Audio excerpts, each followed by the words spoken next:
it's the Really Charlie Podcast. Yeah, it's the Really Charlie Podcast. Yo, it's the Really Charlie Podcast. Bumping through your broadcast, grab a chair, fill your glass. Yeah, it's the Really Charlie Podcast. Yo, it's the Really Charlie Podcast. Yeah, it's the Really Charlie Podcast. Bumping through your broadcast, grab a chair, fill your glass.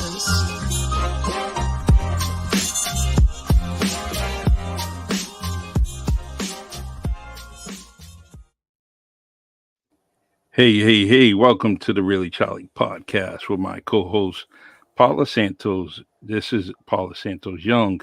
You got married to a good man. I can't forget that last name, because he's a whole lot bigger than me, so I can't be fighting a big teddy bear, Yeah. But everyone, thank you. Welcome aboard.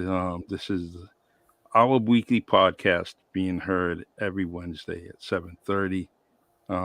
This is our time to share some facts and stories about fentanyl and different opioids that are very, very dangerous to our society. So we come on here trying to save lives, as Paula says. We are trying to save lives every single day, and just by putting a message out.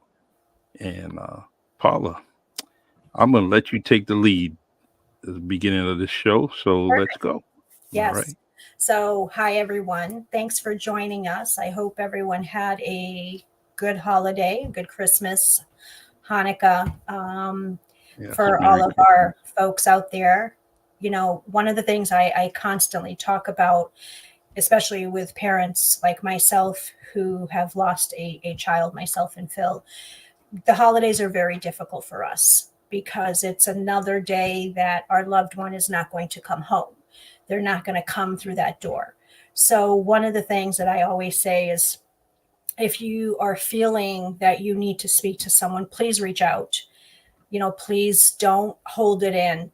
I just did a TV show and a radio show for the Portuguese channel. And we spoke about this because the Portuguese community is one.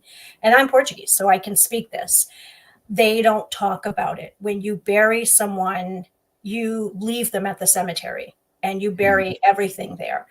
And in the culture, we just don't talk about that loved one anymore, or the pictures are not out, or we don't talk about how they passed away.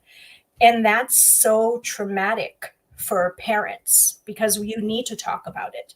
You have to talk about it. You have to vocalize what has happened.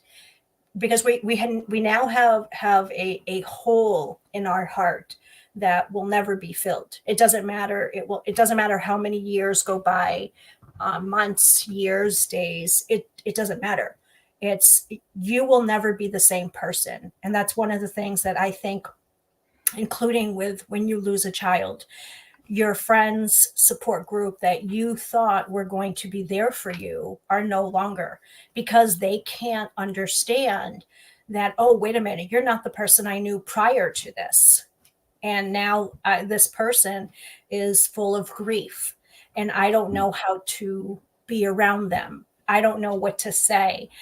I mean, I've had people say to me in front of Phil, well, I don't want to talk about Andrew because I don't want her to cry.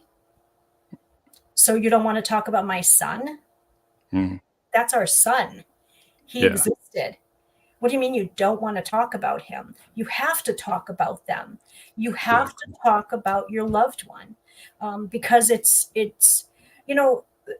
helps in a way because they are always around us, although we can't see them, but they are always there. They're leaving us messages with either a cardinal or a blue jay or a penny on the ground or a feather or something moved in your home. They're always letting you know that they're around.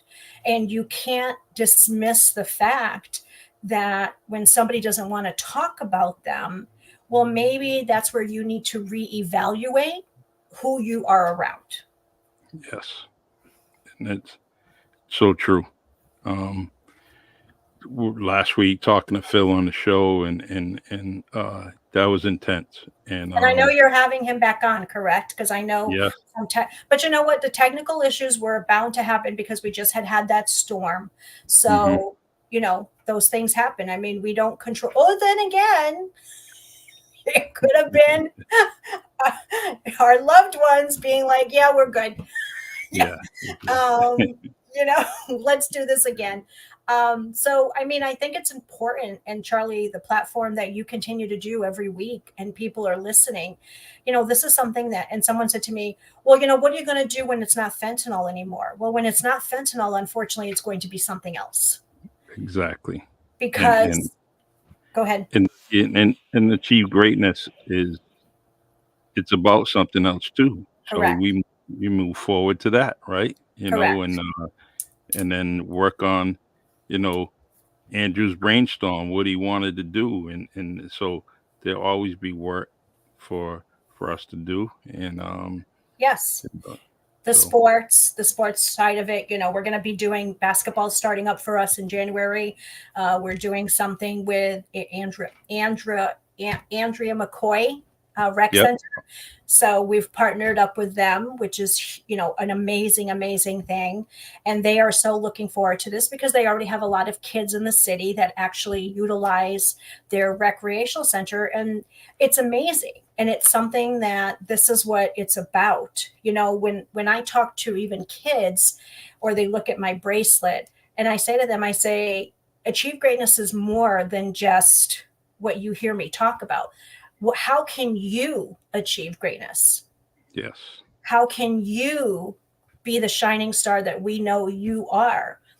And there's so many things in the city today. And again, I was told at the meeting that the schools aren't talking about this, and it continues to be a battle to get into the schools.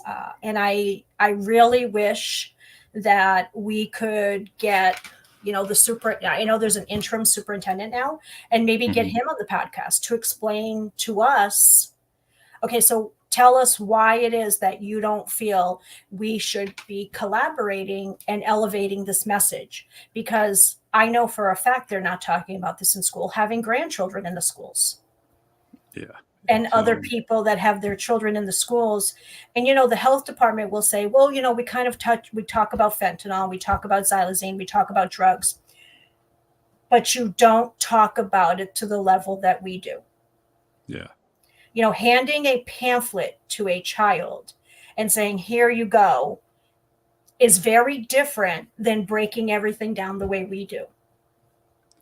yeah, and the problem with pamphlets and other paperwork is it never goes home unless it's shoved in that backpack, and then obviously the kid has to tell mom and dad or the parent that or the person they're living with, hey, I got something in my backpack from Right. school, Right. and so, but I I talked to you earlier. We were talking about some stats from Canada. You want to Yes. announce that? Yes. So because I am part of so many organizations and committees now, including international committees, one of the things that I received was, so Canada is also struggling with fentanyl, pretty big. One Yeah. of the things is that the driving factor right now at an alarming rise in fentanyl in Canada, especially in British Columbia, where this has now become the leading cause of death for, I hope people are listening, hmm 10 to 59. And 10 years old to 59. The number one leading cause of death in British Columbia, Canada. In the United States, we say 18 to 45, 10 hmm to 59. If that doesn't truly make you take a step back and be like, wow, then I don't know what is. yeah, it's a few weeks back we talked about the penalties Mhm. of of dealing and dealing fentanyl and other opioids and Texas has got it. Texas kind of stepped up to the plate. And it's so much easier now that they did that because now they gave a blueprint, right? So any congressman, legislature, anyone, senator can grab that blueprint from Texas and say, Yeah. look, we have 90% of it done. Let's tweak it a little bit, right? But we have it done. And just kind of drop it in the lap of everybody else to vote on and get it done. And Right. it's not just Texas, Charlie. There's so many other states that have tried to put legislation forth, including Mm-hmm. even here in Massachusetts. I mean, we have Congressman Keating who put forth a legislation in Congress in reference to fentanyl, classifying it a class 1, and it went through Congress no problem, but now it's sitting in Senate. Wow. It's just and this is what's happening with these statistics, and anybody can look this up. I mean, this is not something that we're creating. This is something that's actually true. And we can get you the name of the bill for anyone who's interested, and even the name of many of the bills that are out there. Because I know that I did something before where I tried to share my screen and you couldn't see it. So maybe this is something I'm going to have to send to you to then put on here so people can see that this is not something that people are not fighting for. There is a lot of parents like myself in different states who are working with local and federal legislators, got congressmen, senators, governors to put forth, legislation. As you know, Achieve Greatness is trying to do it here in Massachusetts. Yeah. And one of the things that I've realized in doing this work is, like you and I, Charlie, right now, and I'll just give the audience an example. Charlie, you get voted in as a senator. I get voted in as a congresswoman. I come to you and I say, hey, Charlie, I want this bill to pass. You agree with me. And you Mm-hmm. say, Paula, I think this is great. But then you have to take it to the folks that you work with on both sides of the aisle. Yeah. Yeah. And then if they don't agree, it's not going to go anywhere. Mm-hmm. And Paul, I agree with you. The problem is that, and I'm not making an excuse, Paul, as you know, because I know you're hearing me, and I know Paul because Paul was at Fairhaven High when Frankie was there. Nice.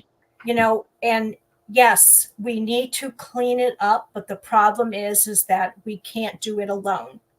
And when you don't have others who are thinking in the same path that you are on, it makes it very difficult. Especially when people who are in certain positions who it hasn't knocked on their door. So for them, although they understand the crisis and they know it's 300 a day because the DEA talks about it. But when it doesn't affect them, it's Yep. out of sight, out of mind. So true. And it's so important now, especially the way things are going, that for laws like this, and we need that bipartisan. Yes. We need to work together. You talked about many times where you're getting people from both sides to help you out, and but that's the way it's supposed to be. We're all in this fight together because eventually, or if it hasn't already, it's going to affect all our lives and our families. So we need to jump on, regardless of whatever status you have. We need to jump on this together Yeah. and make it happen. Remember what Ron Polonian said. He's talked about how initially people just wasn't hearing it when they Right. talked about the AIDS epidemic, right? They wasn't listening Correct. until little groups from here and there started speaking out. And then when everyone spoke out, it started getting louder and louder. And then people said, look, our constituents are talking. We need to do something about this. Right. And this is pretty much what we're trying to do. Right. And I think that one of the biggest things also is that what people need to understand in all of this is that when you have organizations, nonprofits like ourselves who are grassroots movement, that's where it starts. It starts, boots on the ground, grassroots movement, going and talking to people and having that seat at the table and saying, this is what we stand for. This is what we're doing. How can you help us to elevate the message? This isn't about stepping on people's toes or hey, I'm better than you. No, this is about saving lives. This is about making sure that we are not continuing to lose people in New Bedford as we are to fentanyl and xylazine. You see the numbers, Charlie. I see the numbers. It's happening. It doesn't matter that people, you're not going to see it on the news. You're not going to see it elevated because they don't want that to happen. But it is happening. Fentanyl is in every single street drug in New Bedford today. It's fentanyl, and that's it. There's nothing else. So when you hear that, how do you not think we don't have a problem? Exactly. It's man, this is a good conversation, and I mean, you and I are always having this. Oh, always. We always have a good conversation because we talk the facts. I'm not here to spew information that's not accurate. You're not here to do that because whatever we talk about, anyone can go on and look, whether it's the CDC, whether it's the DEA, whether it's the DOJ, these numbers are on there. The DEA constantly talks about it. The DEA constantly says over and over again, we cannot arrest our way out of this. And then the drug bust that happened in Lynn, Massachusetts, almost a month ago now, enough to kill every single person in our state. Yeah. And they literally said, and we don't know if we got it all or if some of it's in the street. So again, when are the folks that sit in these positions are going to come to the table and say, how can we help? And, there has been many that have been, as you know, Charlie, but there are still some who, somebody made a comment to me, and I'm not going to tell you who, but they said to me, and they are an elected official, and they said, Paula, what you need to understand is that when I walk in to the State House in Boston with my colleagues, they all know what's happening with fentanyl. They all are getting the numbers. They are getting the stats from their cities and towns. They are seeing what it is doing in their community. But they do not want to put their name to this. Yeah, it's a shame. A shame. I appreciated the fact that he was honest with me, number one. But I also already kind of knew this. And that's where I kicked it back to him and I said, okay, so now what are you going to do? Yeah. Because you're an elected official. And when you hear them say that, what are you saying back or what are you doing? Yeah. Because there has to be that person. I mean, look, I'm not an elected official. If I was, I'd probably be on the news every day because I'd be yelling and screaming at people. But if I'm an elected official and I'm going to the State House and the voters voted for me, they voted for me because they put me in a position, they had faith in me, they believed in me. And they said, you know what, we are giving you our vote because we're going to entrust that you're going to do what you say. And then when a crisis occurs, like where we are today, and you don't see the folks even talking about it, that should give you pause. Yeah, it should. And it's amazing that as people are elected, they get they have one vote on many issues. So if you're voting based on being part of a clique, groupie, what's the sense of you being there? Right. Cast the vote by yourself. If you have, or don't cast a vote, or go, do something on your own for once. And too many of them. Well, I don't want to even say that, but is you're elected, you can cast a vote. How many votes do we see throughout our city council where it's you know, there's one standing counselor all alone objecting to something, and that's what I when even though someone may stand alone for something that's for me or against me or whatever, what, I have so much respect for that person that Right. casted a vote all by themselves. Yeah. Yeah, because that's what it's about, Charlie. And I say this to people. I say to people, I say, when you're choosing to sit, I'm standing. And when you're Mm-hmm. choosing to be quiet, I'm out there making the noise. Mm-hmm. So, are you going to join us so that we can combat this together?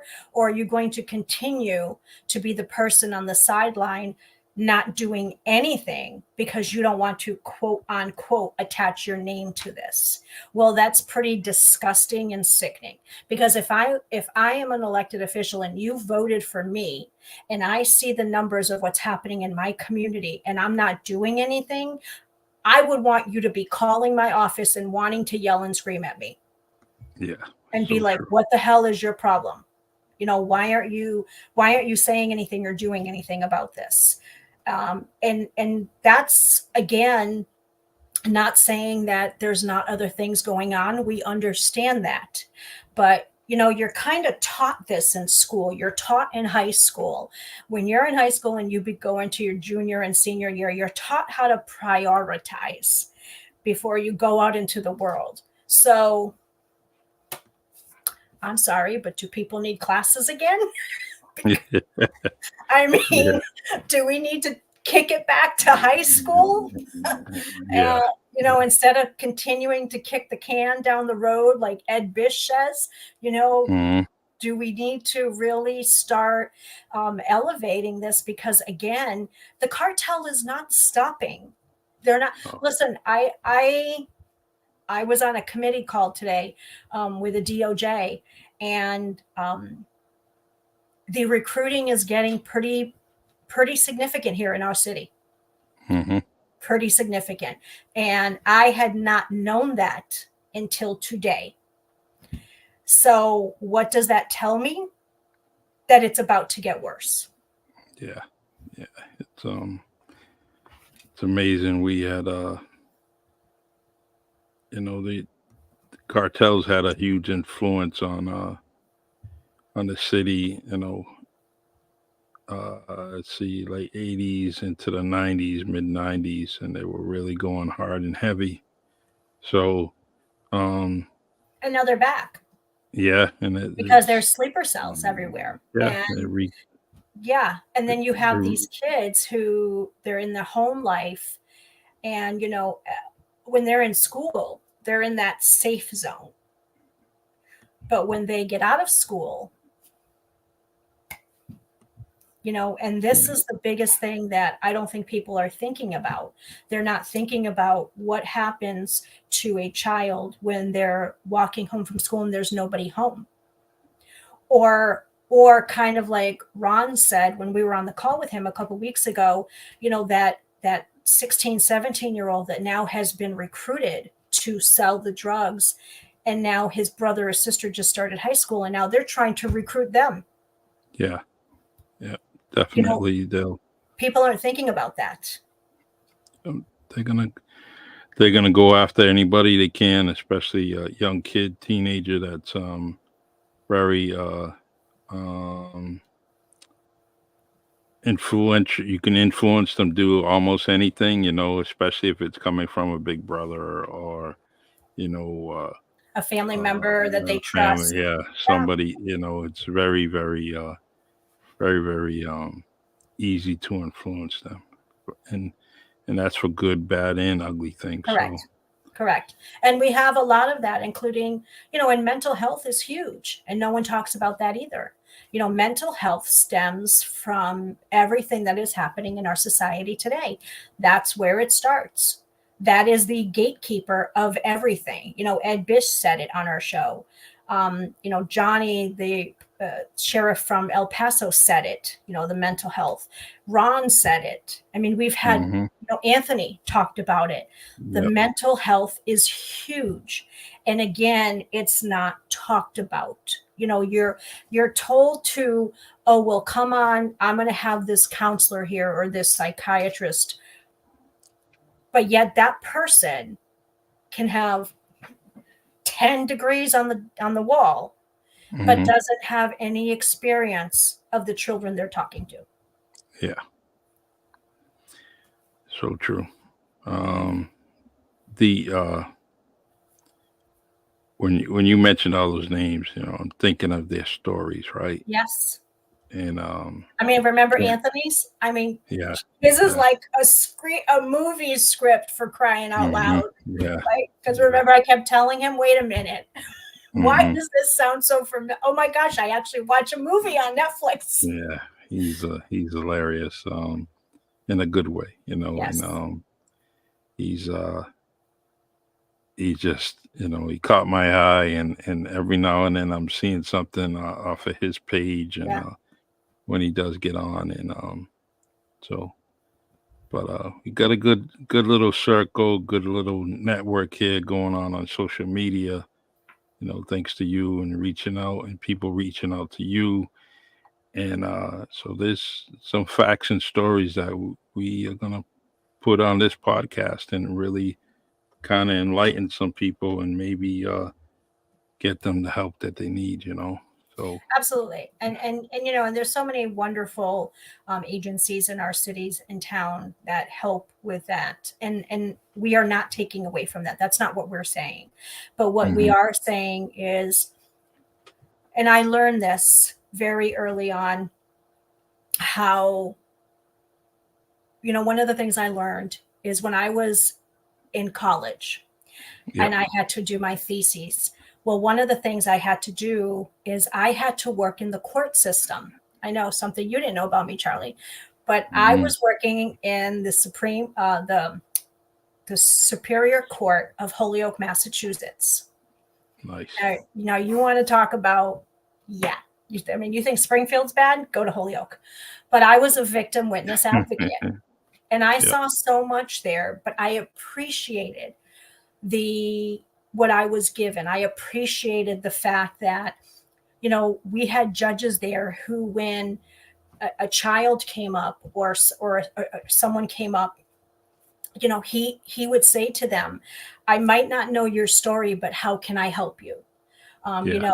I didn't live your life, but how can I help you? And that's the thing that we need. And I'm seeing the messages. Yeah, it's sad how substance abuse is a disease, and you, as a family member, you're trying to do everything you can to help that person, and you put them into a high point or whatever. And sometimes, if they don't feel that they have what they need, they come out of there. And sometimes they have a great path like Anthony, but like Anthony hmm talked about, and Anthony, as you heard, recovering for so many years, he said it, and he continues to say it. With substance abuse disease, a normal person does not understand what they are going through because they have no control, and they are trying to be their true self.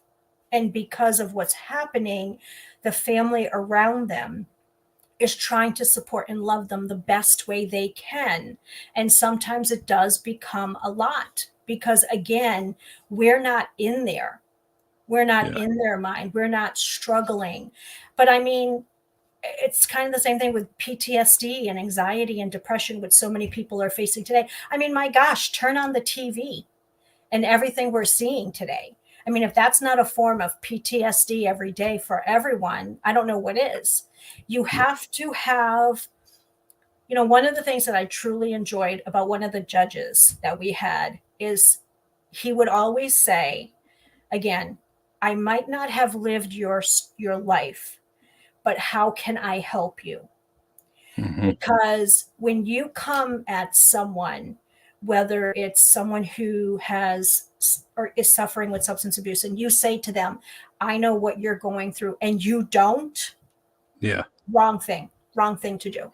You never come at someone that way, and then with our story, as you know, Andrew did not suffer from substance abuse. Andrew smoked marijuana. He had a medical marijuana card. And when he got the marijuana from someone he knew, that person did not tell him, obviously, that it was laced with fentanyl and xylazine. And now my son is 6 feet under, our son is 6 feet underground, and that person is walking the streets free.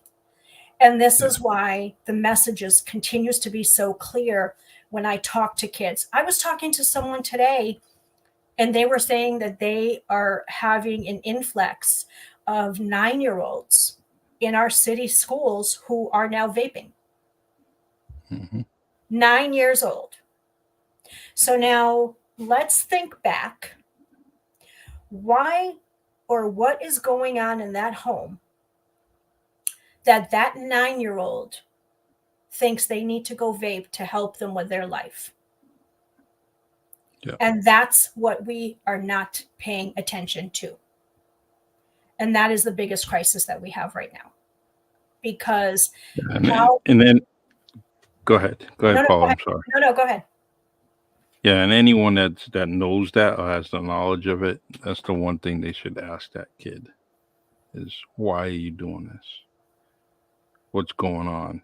Well, because it's cool. That's why. I mean, you got to think like a 9-year-old. Go back. I mean, come on, go back, 20, 25 years, Charlie, when you were 9, and think back. Well, hey, it's cool. My friends are doing it, or I want to fit in. Yeah. That's the other thing, that continues to happen. And again, you can't sit there and ridicule and yell and scream at these kids and tell them, oh, this is wrong, this is wrong, this is wrong. Here's a pamphlet. No, you need to talk to them at their level, and you need to understand what's happening. And you need to understand that, some of these kids are going through things that we can't even imagine. And yes, just like Christy said, trying to fit in and be cool. I mean, it's the society's pressure on our young folks today that is literally, unfortunately, getting them killed. Yeah. Because when they're given a gummy, when they're given, a vape pen, and they don't know it's laced, and now you have someone who's passed away. So true. And these are the things that continue to happen. I mean, there was just a story last week. It was all over the news about the kids in Virginia that had the gummy bears, and they were laced with fentanyl, and they didn't pass away, thank God, because they were Narcan. But that's the other thing, is that, we talk about people who understand that we have a crisis with fentanyl and xylazine, but don't carry Narcan or don't know how to use it, because that's the other thing. And then let's talk about our first responders who are seeing this every day, our emergency room nurses and doctors who are seeing it every day, and what it's doing to them. Because they're trying to help these people, because that is their job, is to save someone. And now they have someone in front of them that unfortunately they can't, or they've taken a different path. It's such a huge issue that has many different branches to it, and it's not being, I just don't feel it's being tackled the way it should. Someone said to me not too long ago, well, Paula, are you going to counseling? No, I'm not. No, I'm not going to counseling. My counseling is what I do every day. My counseling is when I talk to my grieving parents who understand me. My counseling is talking to kids and helping them to understand, please don't take something from anyone. I don't care if you know them. Even if you know them, please don't take it unless you yourself brought it from home, or if you're taking medication, let's us from CVS or your doctor, don't take it. And if you feel that you need to take something because of what is going on in your home, please go talk to someone. Please whether it's someone in a church or however you feel comfortable talking to, because again, these kids need to understand that they need to have a safe space to go to, and some don't. So true.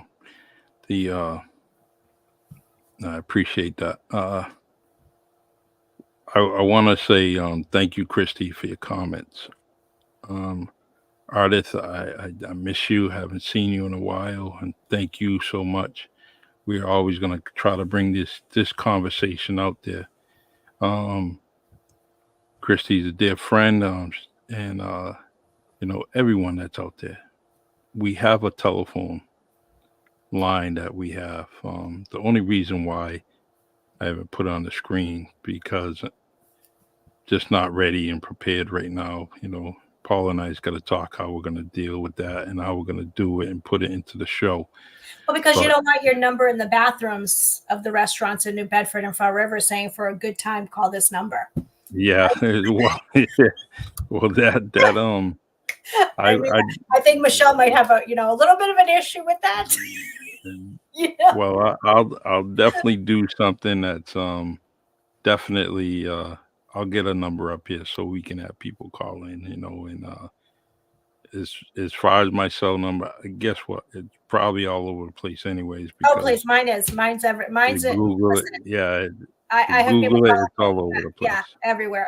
I mean, I have people calling me, and even Phil's like, how do they have your number? And he's like, forget it. I'm not even going to bother asking. Yeah. Exactly. Yeah. And this is just something, it's a platform that we do every week, and we thank you. And Christy, no, it's okay that you are just joining us, because Charlie and I do this every Wednesday, 7:30. We'd like to have our interaction with our audience and even ask questions, please, because that's how people understand what's truly going on in our society, in our community, is by asking questions. And sometimes the information is not being disseminated and put out there because they don't want you to know. Well, that's what we're for. We're going to put it out there. We're going to let you know. And we're going to tell you what's truly going on. And anything we say is factual. We will never just say something that's not, because that's not how we do our podcast. And we also have a new page on Facebook for this podcast. So please join it. I'm going to share that as soon as I'll share it along with this podcast in the comment section. And feel free to join our group right here on Facebook, that's associated with this podcast. So if you do have some questions, feel free to leave a comment there, and we'll gladly, get in touch with you. The notifications are on, so every time there's a comment, I get to know. I'll see that comment, and then I'll address it when I have a chance. Also, every episode is going to be placed on that group that Paula and I. So if you see some of it and you got to take off, just go back to that page, or if you're friends with me or Paula on the Facebook, it will air on our pages. But this one particular page that I started yesterday is for that simple fact of listening to this recording again and just basically focus on fentanyl and the dangers of it. And so I'm missing something I want to say. Oh, let me do this while I can now. This podcast is a podcast from Paula and I. I'm affiliated with WNB1 Radio.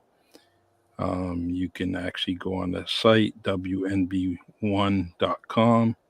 Check out the numerous things that we're doing, from podcasting, from music to different community events. There's up and coming things that are going on very, very soon, and more content, more things going on from the Really Jolly podcast, from Straight to the Point sports talk, from Luxury Tax that's up and coming and doing great things, from Frequency Live. Frequency Live is doing their thing we also have some other things that are coming up that every day you're going to be able to see some type of show on WNB1 Radio. So stay tuned. That's WNB1 Radio 262 Union Street, New Bedford, Mass, in historic downtown New Bedford. Um, we are right around the corner from where Frederick Douglass lived. You know, we're right there, right down there near the Abolition Park. And feel free, if you see the lights on, knock on the door. All right. Paula, we have uh, let's see, we got about 20 minutes maybe. So is there anything else that you came across this week that you want to mention? Yeah, I think one of the biggest things that folks need to understand is, what we're doing here is we again are trying to elevate the severity of the crisis that's occurring.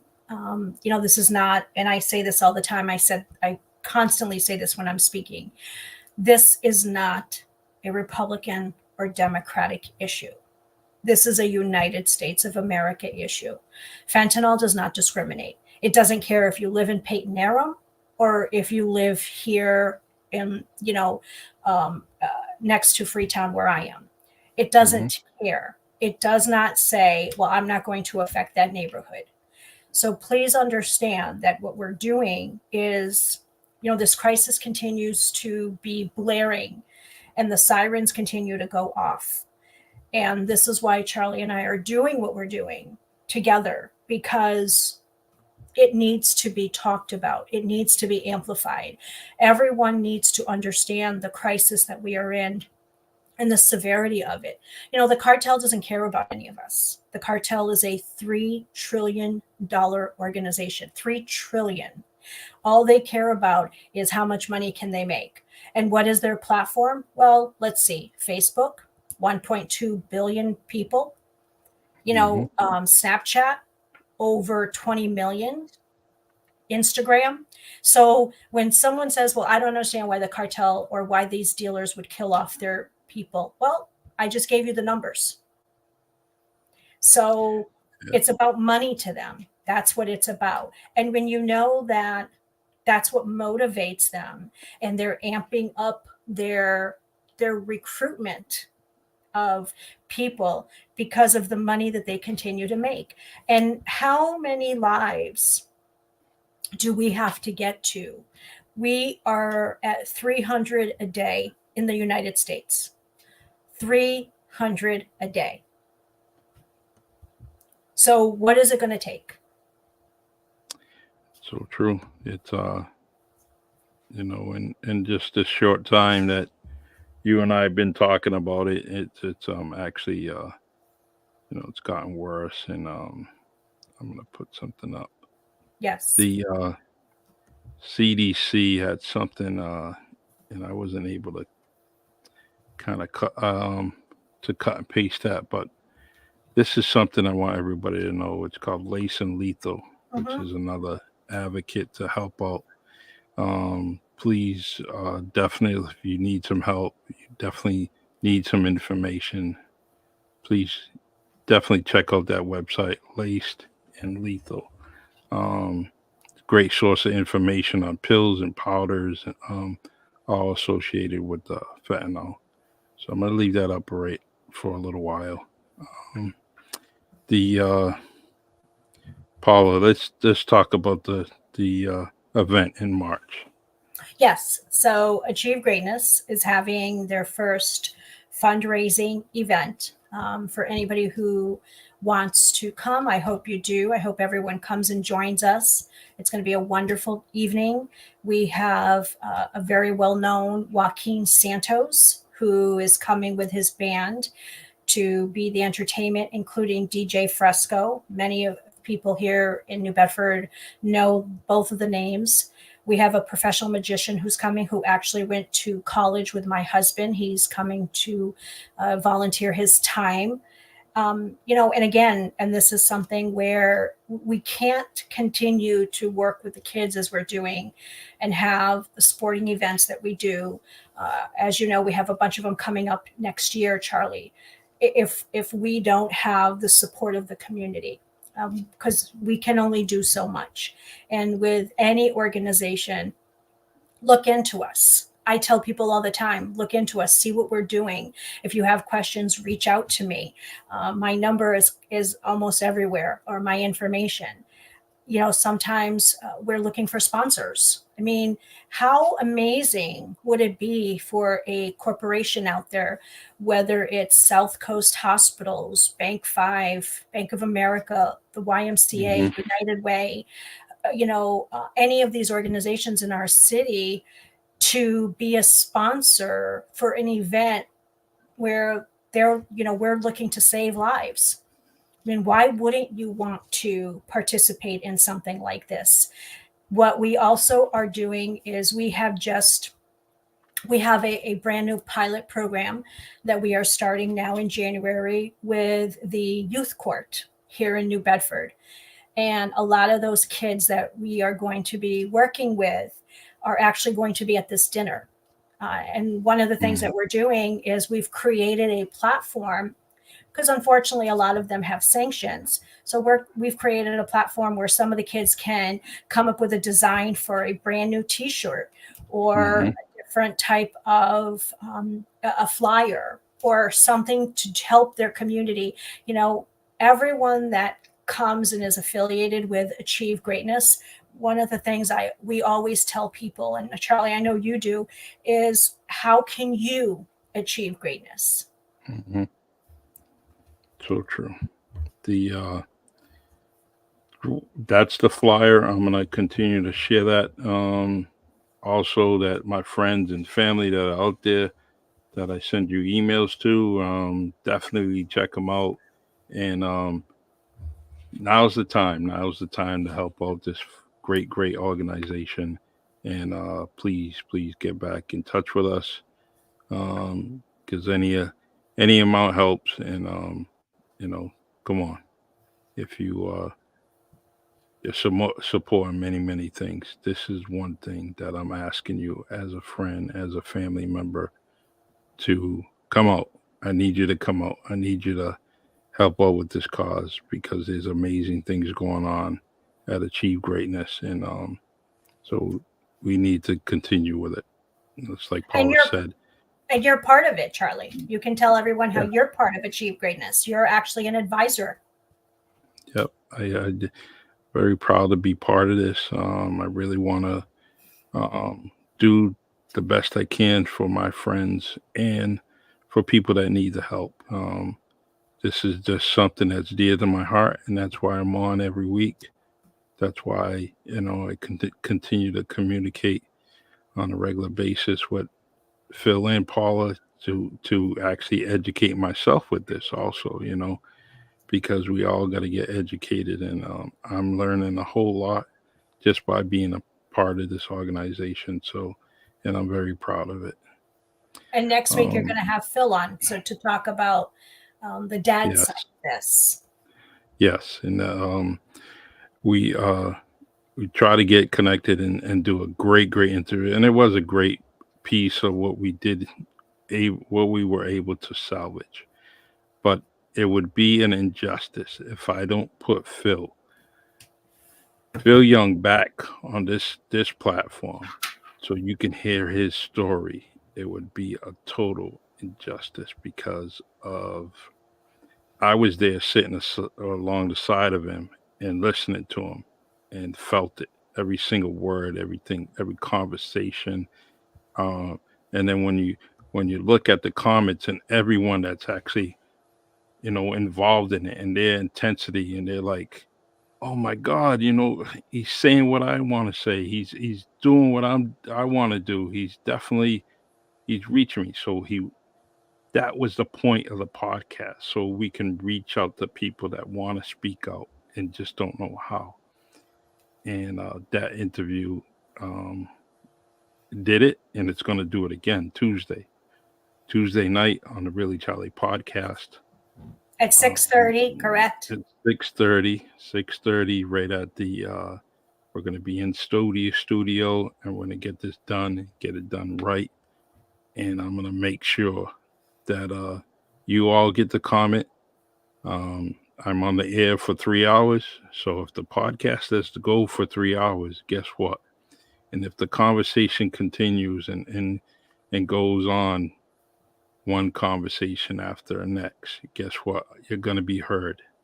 So this is a great opportunity for people to call in, talk to Phil and I. If you want to share your story, you can do that too, because that's what it's for. It's made to do that. So, and Christy, thank you. I read that comment. You are such an amazing friend, also. And please come to Florida. I don't know, man. I'm afraid of those gators. I keep telling you that. I'm a water person. I love the land's edge where it meets the water. That is so important for me, especially being a New Bedford kid. The water is part of my life. And going to Florida and hanging anywhere near the water is very, very difficult for me. And the thing is I lived there for 2 years, right? And I crossed a creek every day to go to a bus stop, and unaware about gators and water moccasins or anything possible. I'm just being me, the Northeastern, the kid from New England, right? Nobody told me about it. Be careful, be careful. It's crazy. I could have been gator soup, you know, but and so she says, I tell you, you'll be okay. Yeah. yeah, it'll be okay. All right. That's what the old lady said about her dog at the pond over there. But it's interesting because you're from here in New Bedford, and a lot of folks are, and I've only been in New Bedford for 23 years. Because prior to that, I was in Western Massachusetts, which is around Springfield area. So I did not have water around me, and when I was growing up, we traveled to Hampton Beach, Musquamacket. The family traveling on Sundays to the beach with the cooler, and and it's funny because when I married Phil, he said, when you guys went to the beach, did you bring hamburgers and hot dogs? I'm like, are you kidding me? No, we're Portuguese. Okay. We had the chicken, we had the pork chops, we had stuff that you're going to throw on the grill. We had Portuguese pops. You had a salad, you had soup, you had dessert. It's like, he goes, what the hell? You took a whole meal? Yes. Because that's what we do. Yes. That's what we do. Not gonna, gotta treat it like it was at home, and exactly. Family time, you eat the same stuff. I get it. And the ocean is so calming. So many people appreciate. And now that I'm here so close to the ocean, literally less than 5 minutes away, it's very calming. It has a calming effect on people. And sometimes you need that, especially when you need to clear your head of so many things that are going on, because there's just so much noise going on around us that sometimes we just need to take that step away. I say this all the time, and I'll say it here to everyone listening. You have to protect your mental peace at all costs. And regardless of it's, a job, a friend, your social status, whoever, you have to protect your mental peace, because you're the only one who can do that. And I've realized that with us losing our son, that many folks could not be around us anymore.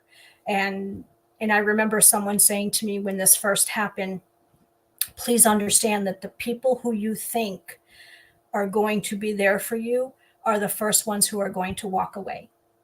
And that is so true to even immediate family. And that's the trauma and the PTSD and everything that us parents go through, is not just the loss of a child unexpectedly, but now you have the loss of family and friends that no longer want to associate with you.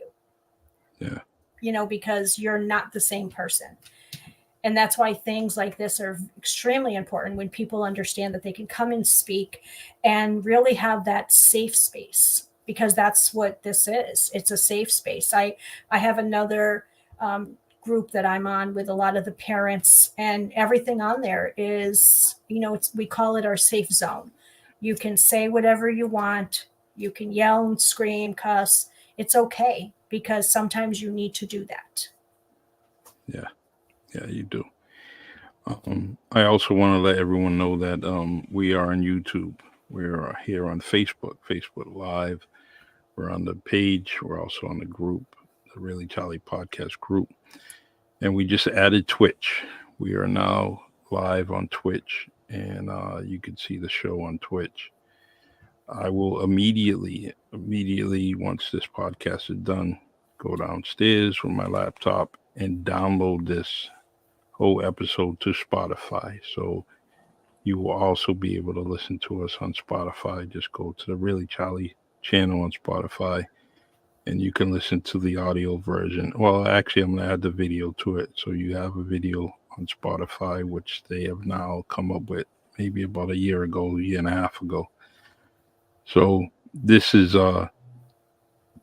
great. The show was good. And all the shows are good to me. Paula has some things going on. Amazing guests coming on for January. Well, I'm creating a calendar so that every week we have a different guest on, because I think that's important, that people are not just hearing from us, but they're hearing from others. Whether it's, our wonderful chemical scientist who is going to be coming on to speak, and he also lost his son, unfortunately, and he kind of talks about the effects of what has happened with him, and just really people who Charlie and I are going to have on, where everyone can understand that there's many different people in many different parts of the United States that are doing good things like we are here, and we're all working together. And please understand that we see what's happening. Trust me, if anyone is out there every day putting out this message and fighting this battle to save lives, it's myself, my husband, and Charlie, for sure, because the way it's affected us. I had someone say to me, there was a senator who said, you have become the subject matter expert of this. And I said, yeah, and it's too bad, because I wish I hadn't. But if I can save someone, or if I can give a parent the information that they need, whether it's in Portuguese or Spanish, whatever they need, because I speak 3 languages, I will make sure that they have that, so that they will never have to pick out a casket like my husband had to do for our son. So true.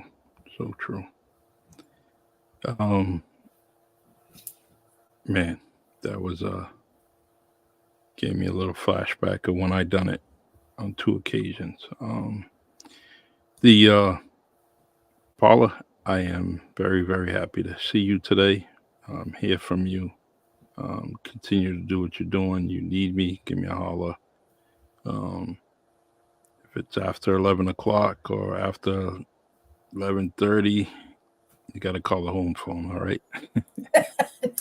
I would never call anyone that late. I know. I tell people the same thing. I say my phone's always on. No, you gotta, usually I tell everybody, look, I'm up when Facebook says I'm on, right? Because my phone is still on. But as soon as you see me not on Facebook, guess what? I'm in bed for the night. And so if you need and you're up late, because sometimes I see your little green dot on, because sometimes I just can't sleep, especially now, or I'm up at like 1, 2, 3 o'clock in the morning, and then I just up, and I'll see you on till like 11:30. Easily, and then go and then get ready for work. But it's I'm either up watching something, whether it's definitely related to sports. I'm watching a game on Of course. NBA TV, or something, or maybe a late. Oh, you mean your Patriots game that you guys just lost again too? Yeah, I get it. Oh, we won. Oh, that's right. That's right. Yes, I'm sorry. You did win. Yes. Oh, I'm sorry. 1 out of how many? Yeah, pick a game. I don't care. I told my husband the same thing. We I know you're diehard. Nothing could be worse than this year. So I'm looking up for better times. And guess what? I was spoiled for 23 years. So I definitely will take that. And, every day, whether they're criticizing Belichick or Kraft or anybody, guess what? I appreciate those guys for making me more happier on Sunday, Monday, or Thursday Yep. than I ever been in my lifetime. And so I'll take that, I tell Phil all the time that some of the way that these athletes act, that if I owned a team, I'd be kicking them off. And he's like, thank you, Jesus, that you don't own a team because we wouldn't have a team. Like, what are you talking about? Yeah, we would, because they would have structure and they would have accountability. You act the fool, you're on the bench. You don't play on the bench. Yeah, it's but I like my sports, and that's usually while I'm up, or I'm listening to a podcast on YouTube or something. So all right, Paula, we're going to do this again next Wednesday. Have a happy New Year. Yes, you also, and this is good for me, good for you. So let's continue. Oh, we got one more comment here. I don't want that to go. Patriots fan here. Yeah, Christy. Right. I won't say anything else before I get kicked off. I'm gonna make sure it's visible. Listen, but, you know who I was rooting for, okay? I was rooting for the Jets, and that's good though. That's a good thing. I was rooting for the Jets, and it's interesting because someone said, "Oh my gosh, how could you root for them?"